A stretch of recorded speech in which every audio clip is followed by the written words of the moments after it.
hati setiap mukmin. Jadi ketika mau kurban udah orang tahu. Kalau tidak dititipkan ke panitia, masyarakat muslim tahu, oh si fulan mau kurban. Tuh buktinya ada tuh kambing depan rumah dia disiapin. Itu maksudnya, Pak. Nah, kalau memang itu kurbannya dilakukan sendiri, artinya tidak dititipkan kepada panitia, maka disilakan. Walaupun terkadang kita nggak mau ambil resiko.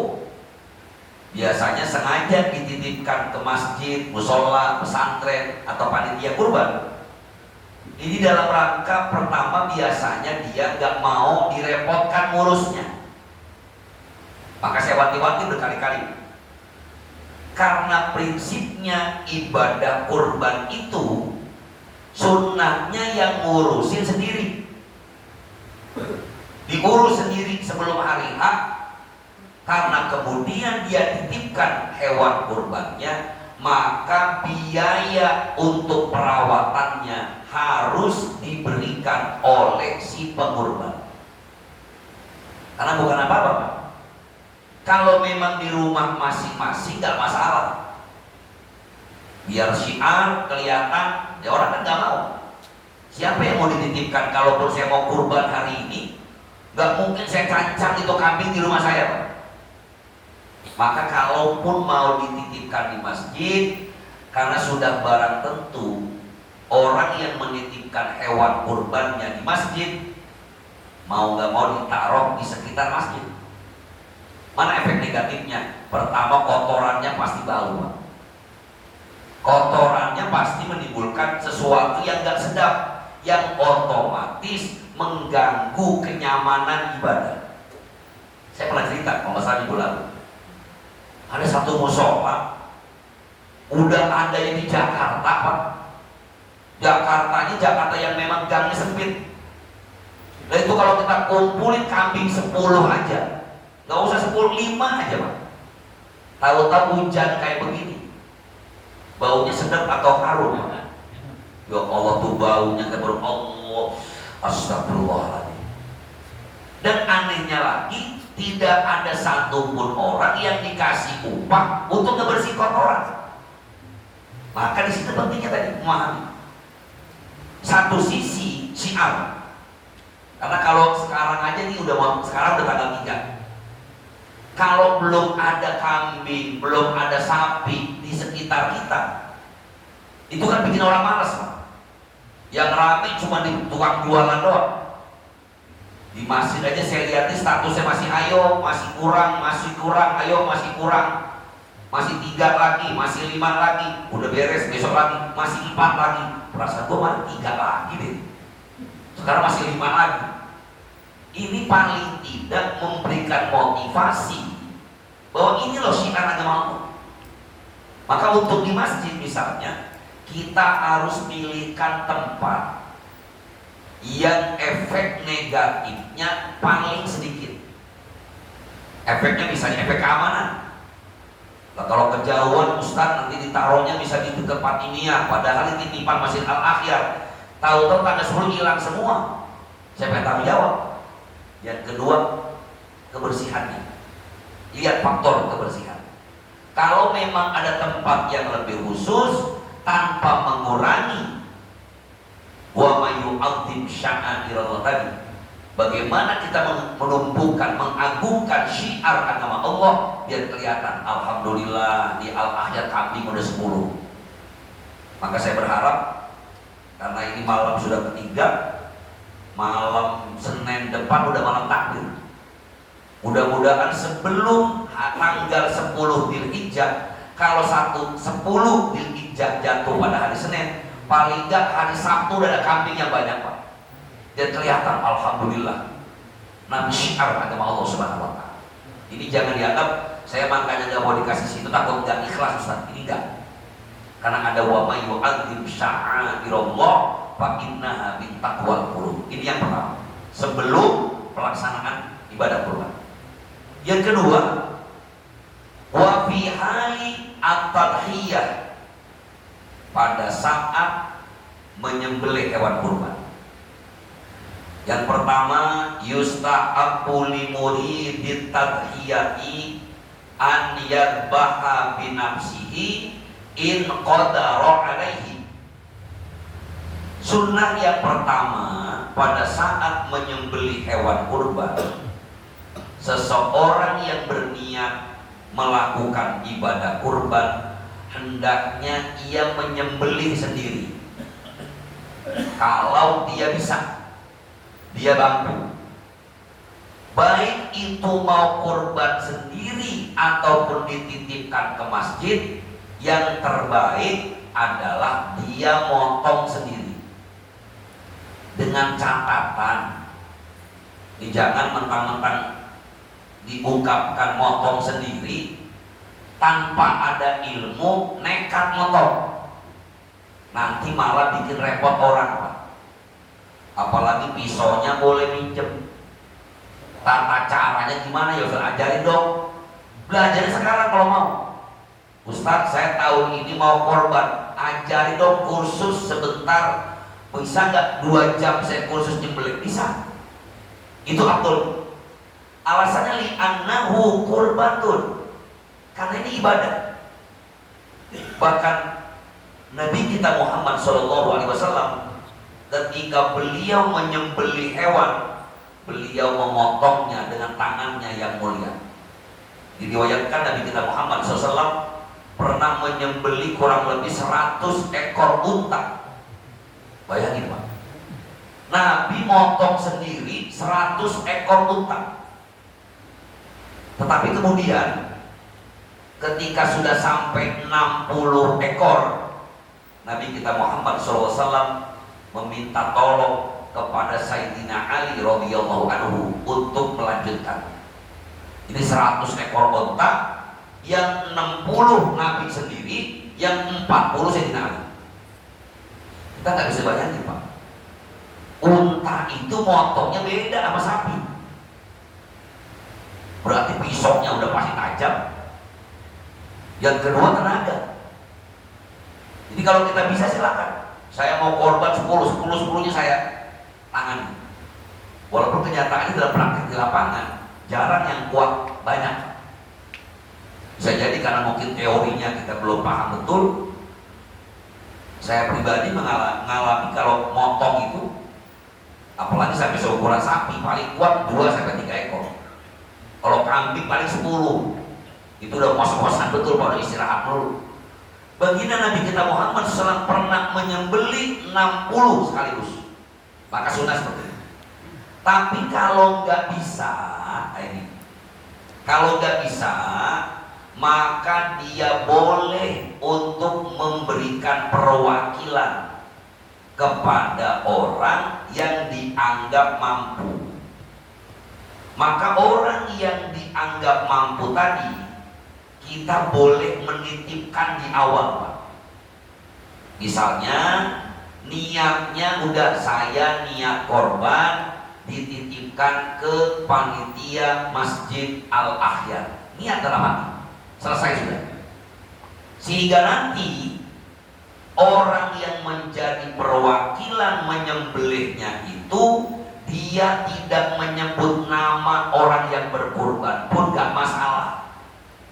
Ya, dikatakan di sini bahwa orang yang menyembelih sebagai wakil, walaisa alal wakili an yaqula inda dzabhi amman.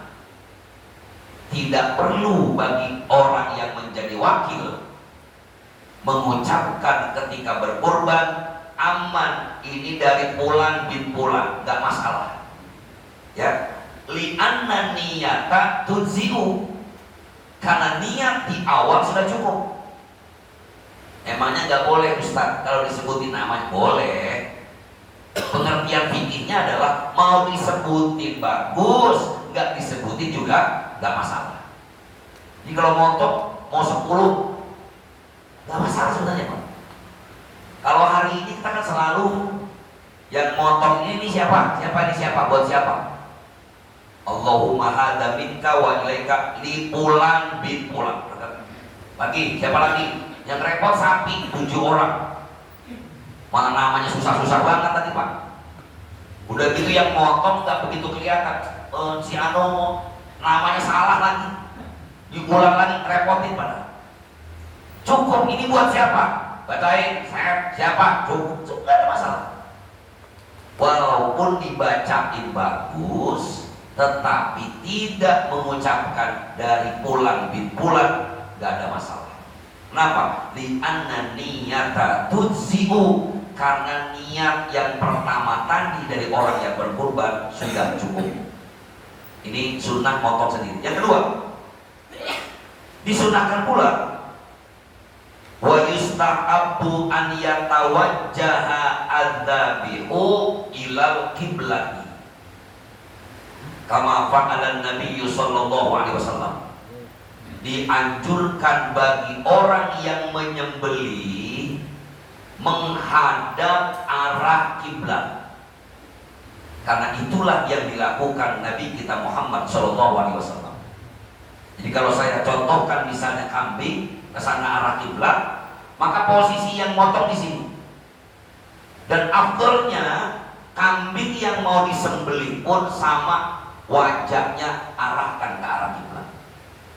Pegang sana, pegang sini, bismillah, kita menghadap arah kiblat. Itu sunnah. Dua-duanya sunnah. Kalau memungkinkan. Kalau di kita insya Allah masih memungkinkan. Masjid Al-Akhyar tempat motongnya lega. Fatimiyah tempat motongnya lega. Mau geser kemana pun gampang.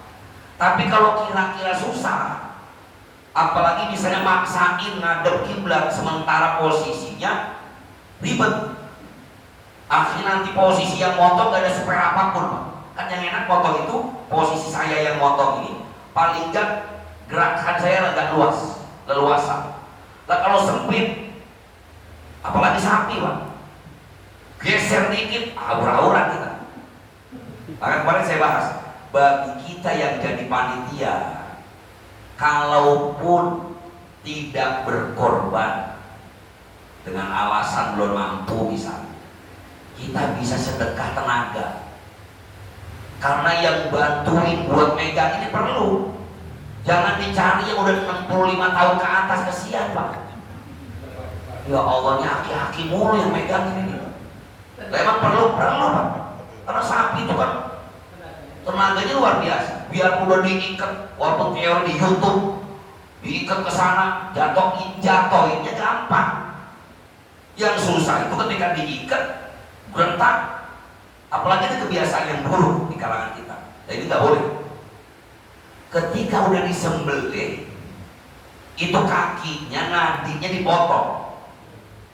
Padahal posisinya belum mati, Pak. Kenapa nggak boleh?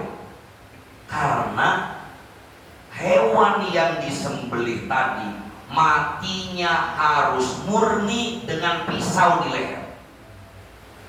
Nggak boleh nadi. Kalau orang jaga bisa kayak gitu Pak, buat mati potongin semua di sini. Jangan, bilangin, kasih tahu. Yang di sini yang harus matinya ini. Jadi kalaupun naudzubillah min dzalik terjadi kasus misalnya kambingnya lepas, nah itu awalnya sudah hati-hati ya, diikat yang benar. Kalau kemudian terjadi seperti itu, biarkan aja dulu.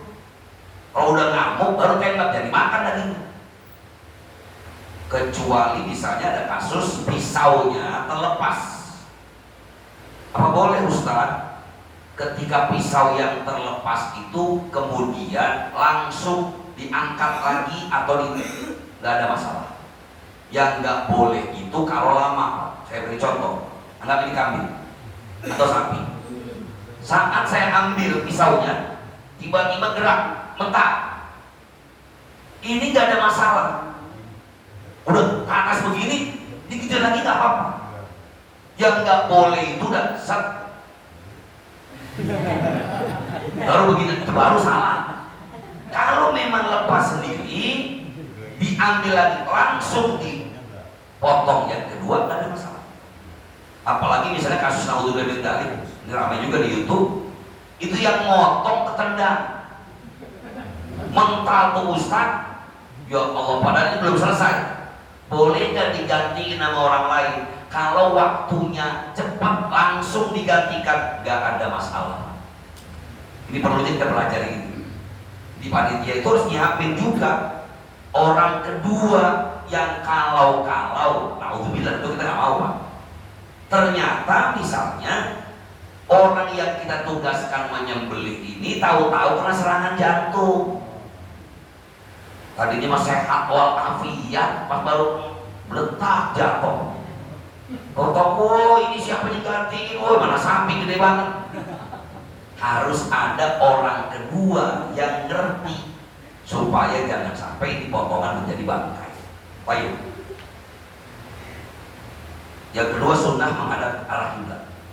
Wa yustahabbu an yahdura al-mudha'i ad-dabha. Sunnah berikutnya yang ketiga, orang yang mau kurban kalau dia nggak motong sendiri, dianjurkan hadir ngeliat proses penyembelihannya. Ini sunnah. Walaupun bapak nggak usah tunjuk-tunjuk, ini kambing saya nih, ini kambing saya nih, ini sapi saya nih, nggak perlu, diem aja. Jadi kok kesannya kita pengen beritahu, oh saya nih yang kambingnya gede. Biasa aja. Cuma memang sunnah kita ngeliat proses itu kita hadapi.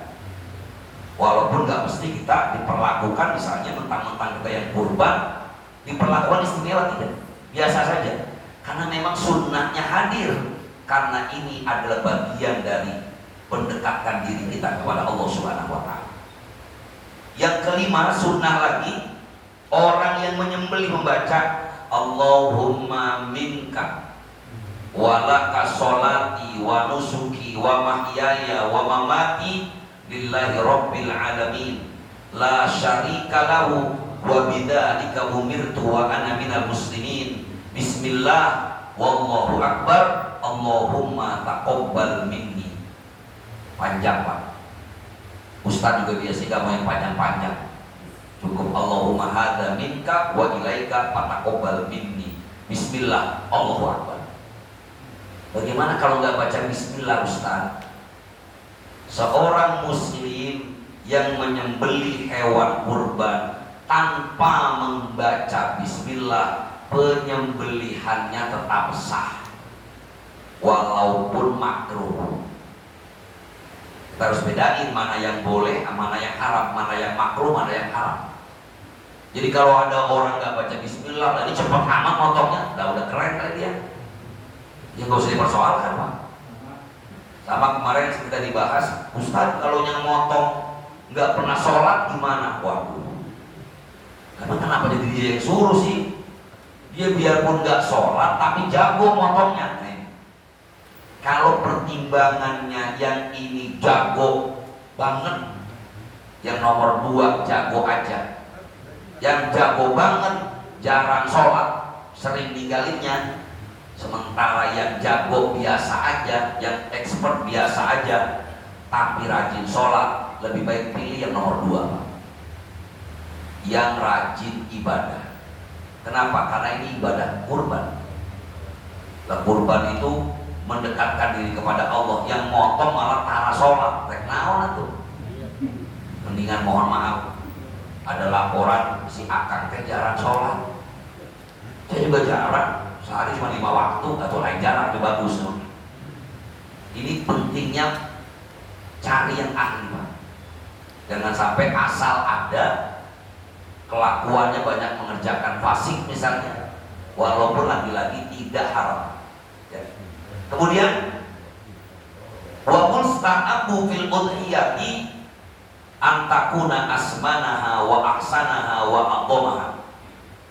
Dan sudah lagi, ini pengulangan saja, dianjurkan supaya cari hewan yang dikurbankan yang paling gemuk, yang paling bagus, yang paling gede.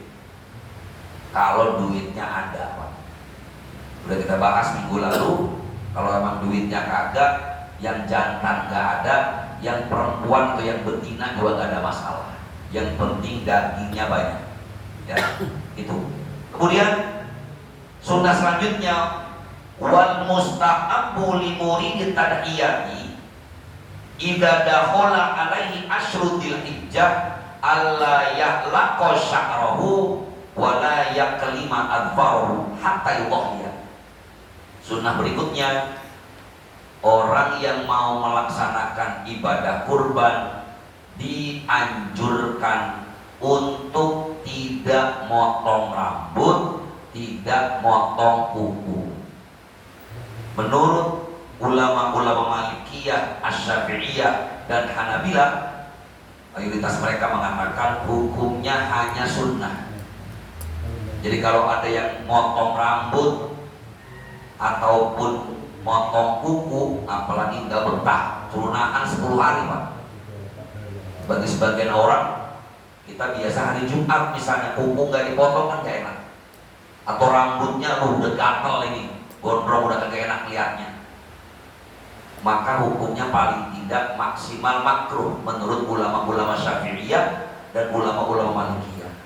Tetapi sebagian ulama Hambali, yang termasuk yang saya di-share di postingan-postingan, ini madhabnya Imam Ahmad bin Hanbal, di mana motong kuku dan motong rambut bagi mereka yang berkurban hukumnya haram.